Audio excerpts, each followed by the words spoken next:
बहुत समय पहले एक सुंदर जंगल के बीचों बीच एक गांव था जिसका नाम था सपनों का गांव। इस गांव में केवल इंसान लोग ही रहते थे।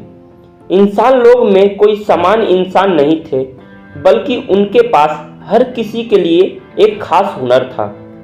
लेकिन उनकी सबसे बड़ी खासियत यह थी कि वे हमेशा दूसरों की मदद करने में विश्वास रखते थे। गांव के बीचों बीच एक पेड़ था जिसे सभी सपनों का पेड़ कहते थे। यह पेड़ हर साल एक अनोखी घोषणा करता था। उसने कहा था कि जो इंसान लोग सच्चे दिल से दूसरों की मदद करेंगे उनके सपने पूरे होंगे, लेकिन अगर कोई स्वार्थी हो गया तो पेड़ के सारे फल सूख जाएंगे। अर्जुन गांव का सबसे तेज धावक था। वह अपनी दौड़ से दूसरों को प्रेरित करता था, लेकिन उसे एक दिन अचानक से एहसास हुआ कि उसकी मदद के बिना बाकी लोग अपने कामों में पिछड़ रहे हैं। एक बूढ़ा किसान उससे मिलने आया और बोला, अर्जुन, मेरी फसल समय पर मंडी तक नहीं पहुंच पा रही। क्या तुम मेरी मदद कर सकते हो? अर्जुन पहले हिचकिचाया, लेकिन उसने किसान की मदद करने की निर्णय लिया।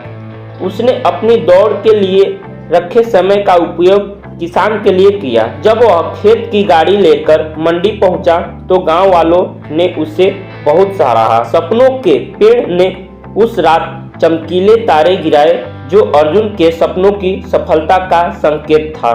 नेहा गांव की कलाकार थी। वह सुंदर चित्र बनाती थी, लेकिन वह अपने काम को साझा करने से डरती थी।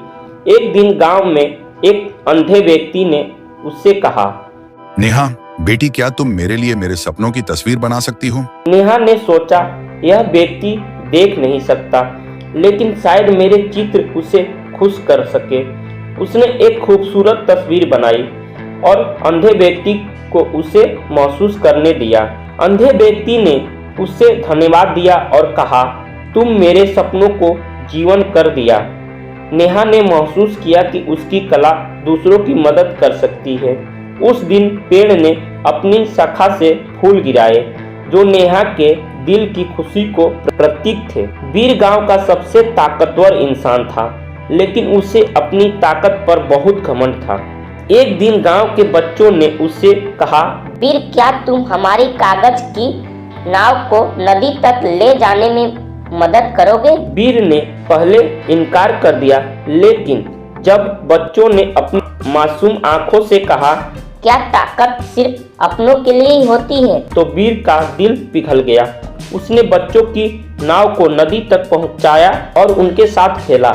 उस दिन पेड़ ने अपनी सबसे ऊंची शाखा पर एक चमकता हुआ फल दिया जो वीर के आत्म सुधार का प्रतीक था। एक दिन गांव पर संकट आया। सपनों का पेड़ अचानक सूखने लगा। गांव वाले चिंतित हो गए।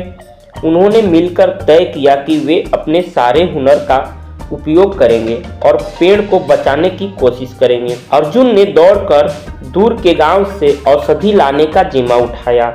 नेहा ने एक सुंदर चित्र बनाया जिससे गांव वालों को प्रेरणा मिली। वीर ने पेड़ की जड़ों को सहारा देने के लिए अपने हाथों से काम किया। तीनों के सहयोग और मेहनत से पेड़ फिर से हरा भरा हो गया। उसने फल और फूलों की बरसात की और कहा, तुम सबने दिखा दी कि इंसान की सच्ची शक्ति दूसरों की मदद में है। इस कहानी से हमें यह सीख मिलती है कि हमारे पास जो भी हुनर है वह दूसरों की मदद के लिए उपयोग किया जा सकता है।